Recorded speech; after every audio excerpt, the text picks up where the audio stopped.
वैदिक सभ्यता। सिंधु सभ्यता के पतन के बाद जो नवीन संस्कृति प्रकाश में आई, उसके विषय में हमें संपूर्ण जानकारी वेदों से मिलती है। इसलिए इस काल को हम वैदिक काल अथवा वैदिक सभ्यता के नाम से जानते हैं। क्योंकि इस संस्कृति के प्रवर्तक आर्य लोग थे, इसलिए कभी कभी आर्य सभ्यता का नाम भी दिया जाता है। यहाँ आर्य शब्द का अर्थ श्रेष्ठ, उदात्त, अभिजात्य, कुलीन, उत्कृष्ट, स्वतंत्र आदि है। यह काल 1500 ईसा पूर्व से 600 ईसा पूर्व तक अस्तित्व में रहा। वैदिक सभ्यता का नाम ऐसा इसलिए पड़ा कि वेद उस काल की जानकारी का प्रमुख स्रोत हैं।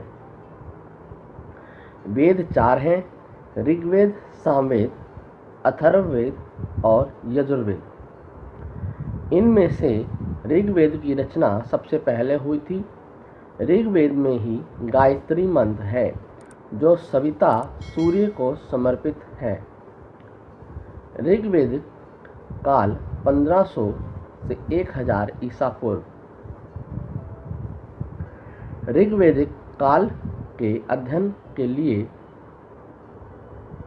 2 प्रकार के साक्ष्य उपलब्ध हैं: पुरातात्विक साक्ष्य, साहित्यिक साक्ष्य। पुरातात्विक साक्ष्य, इसके अंतर्गत निम्नलिखित साक्ष्य उपलब्ध प्राप्त हुए हैं: चित्रित धूसर मृद भांड खुदाई में हरियाणा के पास भगवानपुरा में मिले 13 कमरों वाला मकान तथा पंजाब में भी प्राप्त 3 ऐसे स्थल जिनका संबंध ऋग्वेदिक काल से जोड़ा जाता है। बोगाज कोई अभिलेख, मित्तल्पी अभिलेख 1400 ईसा पूर्व। इस लेख में हित्ती राजा शुभवी लुलियुम और मित्ताननी राजा मत्तिउ आजा के मध्य हुई संधि के साक्षी के रूप में वैदिक देवता इंद्र, मित्र, वरुण और नास्त्य का उल्लेख है। साहित्यिक साक्ष्य, ऋग्वेद में 10 मंडल एवं 1028 मंडल सूक्त हैं। पहला एवं 10वां मंडल बाद में जोड़ा गया, जबकि दूसरा से 7वां मंडल पुराना है। प्रशासनिक इकाई, प्रशासन की सबसे छोटी इकाई कुल थी। एक कुल में एक घर में एक छत के नीचे रहने वाले लोग शामिल थे। एक ग्राम कई कुलों से मिलकर बना होता था। ग्रामों का संगठन विश कहलाता था और विषों का संगठन जन। कई जन मिलकर राष्ट्र बनाते थे। ऋग्वेदिक भारत का राजनीतिक ढांचा आरोही क्रम में कुल, ग्राम, विशस, जन, राष्ट्र। धर्म, ऋग्वेदिक काल में प्राकृतिक शक्तियों की ही पूजा की जाती थी और कर्म कांडों की प्रमुखता नहीं थी।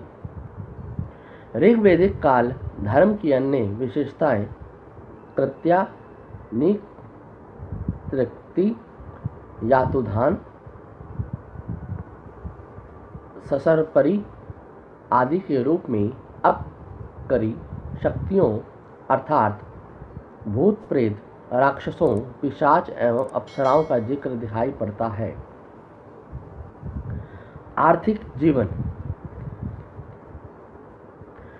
वैदिक आर्यों ने पशुपालन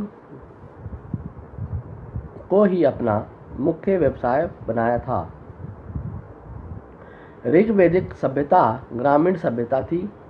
इस वेद में गव्य एवं गव्यति शब्द चारागाह के लिए प्रयुक्त है।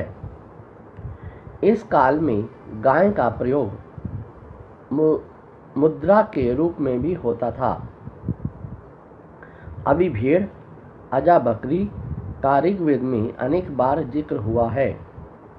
हाथी, बाघ, बतख, गिद्ध से आर्य लोग अपरिचित थे।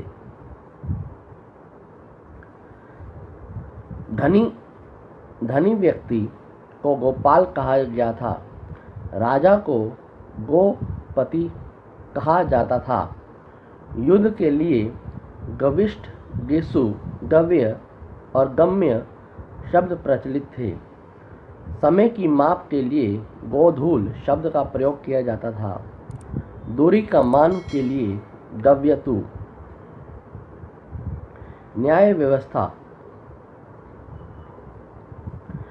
व्यवस्था धर्म पर आधारित होती थी।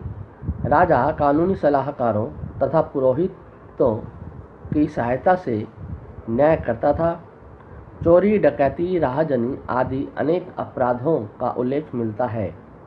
इसमें पशुओं की चोरी सबसे अधिक होती थी, जिसे पणी लोग करते थे। पुत्र प्राप्ति हेतु देवताओं से कामना की जाती थी और परिवार संयुक्त होता था। उत्तर वैदिक काल 1000 से 600 ईसा पूर्व। भारतीय इतिहास में उस काल को जिसमें सामवेद, यजुर्वेद एवं अथर्ववेद तथा ब्राह्मण ग्रंथों, आरण्यकों एवं उपनिषद की रचना हुई, को उत्तर वैदिक काल कहा जाता है।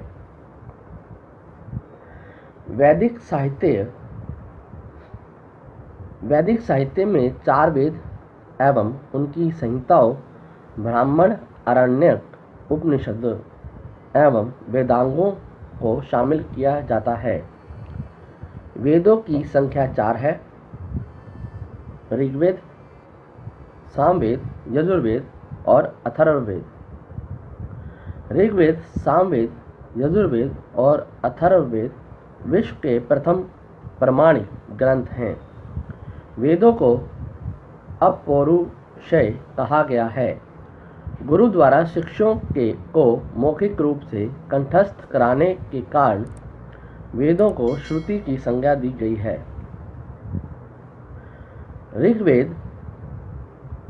ऋग्वेद देवताओं की स्तुति से संबंधित रचनाओं का संग्रह है। यह 10 मंडलों में विभक्त है। इसमें 2 से 7 तक के मंडल प्राचीनतम माने जाते हैं। प्रथम एवं दशम मंडल बाद में जोड़े गए हैं। इसमें 1028 सूक्त हैं। इसकी भाषा पद्यात्मक है। ऋग्वेद में 33 देवों का उल्लेख मिलता है। प्रसिद्ध गायत्री मंत्र, जो सूर्य से संबंधित देवी गायत्री से को संबंधित है, ऋग्वेद में सर्वप्रथम प्राप्त होता है। अस्तोमा सद्गम्य वाक्य ऋग्वेद से लिया गया है। ऋग्वेद में मंत्र को कंठस्थ करने में स्त्रियों के नाम भी मिलते हैं, जिनमें प्रमुख है लोपामुद्रा, घोषा, शाची, पोलोमी एवं काक्षावृति आदि। इसके पुरोहित का नाम होत्री है। यजुर्वेद। यजु का अर्थ होता है यज्ञ। यजुर्वेद में यज्ञ की विधियों का वर्णन किया गया है। इसमें मंत्रों का संकलन अनुष्ठानिक यज्ञ के समय सशस्त्र पाठ करने के उद्देश्य से किया गया है। इसमें मंत्रों के साथ साथ धार्मिक अनुष्ठानों का भी विवरण है, जिसे मंत्रोच्चारण के साथ संपादित किए जाने का विधान सुझाया गया है। यजुर्वेद की भाषा पद्यात्मक एवं गद्यात्मक दोनों हैं। यजुर्वेद की 2 शाखाएं हैं: कृष्ण यजुर्वेद और तथा शुक्ल यजुर्वेद। कृष्ण यजुर्वेद की 4 शाखाएं हैं: मैत्रेयणी संहिता, काठक संहिता, कपिंथल तथा संहिता। शुक्ल यजुर्वेद की 2 शाखाएं हैं: मध्याह्न तथा कण्व संहिता। यह 40 अध्याय में विभाजित है। इस ग्रंथ में पहली बार राजसूय तथा वाजपेयी जैसे 2 राजकीय समारोहों का उल्लेख है। सामवेद। सामवेद की रचना ऋग्वेद में दिए गए मंत्रों को गाने योग्य बनाने हेतु की गई थी। इसमें 1810 छंद हैं, जिनमें 75 को छोड़कर शेष सभी ऋग्वेद में उल्लेखित हैं। सामवेद 3 शाखाओं में विभक्त है: कौथुम, राणायनीय और जैमिनीय। सामवेद को भारत की प्रथम संगीतात्मक पुस्तक होने का गौरव प्राप्त है। अथर्ववेद। इसमें प्राक ऐतिहासिक युग की मूलभूत मान्यताओं परंपराओं का चित्रण है। अथर्ववेद 20 अध्यायों से संगठित है। इसमें 731 सूक्त एवं 6000 के लगभग मंत्र हैं। इसमें रोग तथा उसके निवारण के साधन के रूप में जानकारी दी गई है। अथर्ववेद की 2 शाखाएं हैं: शौनक और पिप्पलाद। ब्राह्मण दिक् मंत्रों तथा संहिताओं को हम ब्रह्म कहा गया है। वहीं ब्रह्म का विस्तारित रूप को ब्राह्मण कहा गया है। पुरातन ब्राह्मण में ऐतरेय, शतपथ, पंचविंश, तैत्तिरीय आदि विशेष महत्वपूर्ण हैं। महर्षि याज्ञवल्क्य ने मंत्र सहित ब्राह्मण ग्रंथों की उपदेश आदित्य से प्राप्त किया है। संहिताओं के अंतर्गत कर्मकांड की जो विधि उपदिष्ट है, ब्राह्मण में उसी की सप्रमाण व्याख्या देखने को मिलता है। प्राचीन परंपरा में आश्रमानुरूप वेदों का पाठ करने की विधि थी। अतः ब्रह्मचारी ऋचाओं ही पाठ करते थे। गृहस्थ ब्राह्मणों का वानप्रस्थ, अरण्यकों और सन्यासी उपनिषदों का गृहस्थास्य धर्म का मननीय वेद भाग ही ब्राह्मण है। यह मुख्यतः गद्य शैली में उपदिष्ट है। ब्राह्मण ग्रंथों में हमें बिंबिसार के पूर्व की घटना का ज्ञान प्राप्त होता है। सर्वाधिक परवर्ती ब्राह्मण गोपथ है।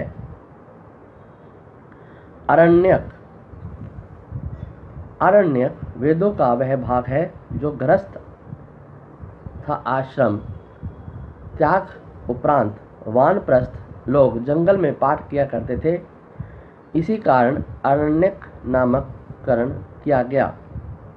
इसका प्रमुख प्रतिपाद्य विषय रहस्यवाद, प्रतीकवाद, यज्ञ और पुरोहित दर्शन है। वर्तमान में 7 अरण्यक उपलब्ध हैं। सामवेद और अथर्ववेद का कोई अरण्यक स्पष्ट और भिन्न रूप से में उपलब्ध नहीं है। उपनिषद प्राचीनतम दार्शनिक विचारों का संग्रह है। कुल उपनिषदों की संख्या 108 है। मुख्य रूप से शाश्वत आत्मा, ब्रह्म, आत्मा परमात्मा के बीच संबंध तथा विश्व की उत्पत्ति से संबंधित रहस्यवादी सिद्धांतों का विवरण दिया गया है। सत्यमेव जयते मुंडकोपनिषद से लिया गया है। मैत्रेयणी उपनिषद में त्रिमूर्ति और चातुर्वर्ण्य आश्रम सिद्धांत का उल्लेख है। वेदांग युगांतर में वैदिक अध्ययन के लिए 6 विद्याओं शाखाओं का जन्म हुआ, जिन्हें वेदांग कहते हैं। वेदांग का शाब्दिक अर्थ है वेदों का अंग। तथापि इस साहित्य के पौरुषेय होने के कारण श्रुति साहित्य से पृथक ही गिना जाता है।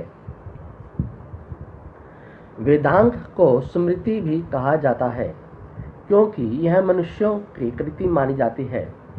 वेदांग सूत्र के रूप में है।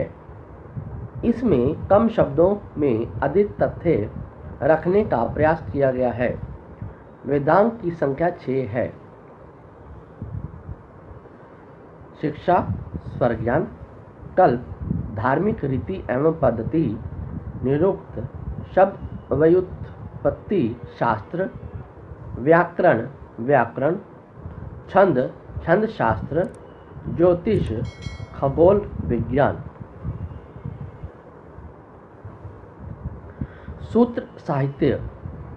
सूत्र साहित्य वैदिक साहित्य का अंग है। उसे समझने में सहायक भी है। ब्रह्म सूत्र भगवान विष्णु के अवतार भगवान त्रिवेद व्यास ने वेदांग पर यह परम गुण ग्रंथ लिखा है। कल्प सूत्र ऐतिहासिक दृष्टि से सर्वाधिक महत्वपूर्ण वेदों का हस्तस्थानीय वेदांग। श्रोत सूत्र महायज्ञ से संबंधित विस्तृत विधि विधानों की व्याख्या वेदांग कल्प सूत्र का पहला भाग। स्मार्त सूत्र षोडश संस्कारों का विधान करने वाला कल्प का दूसरा भाग। शुल्ब सूत्र यज्ञस्थल तथा अग्निवेदी के निर्माण तथा माप से संबंधित नियम है। इसमें भारतीय ज्यामिति का प्रारंभिक रूप दिखाई देता है। कल्प का तीसरा भाग धर्म सूत्र। इसमें सामाजिक धार्मिक कानून तथा आचार संहिता है। कल्प का चौथा भाग गृह सूत्र पारिवारिक संस्कारों, उत्सवों तथा व्यक्तिक यज्ञों से संबंधित विधि विधानों की चर्चा है।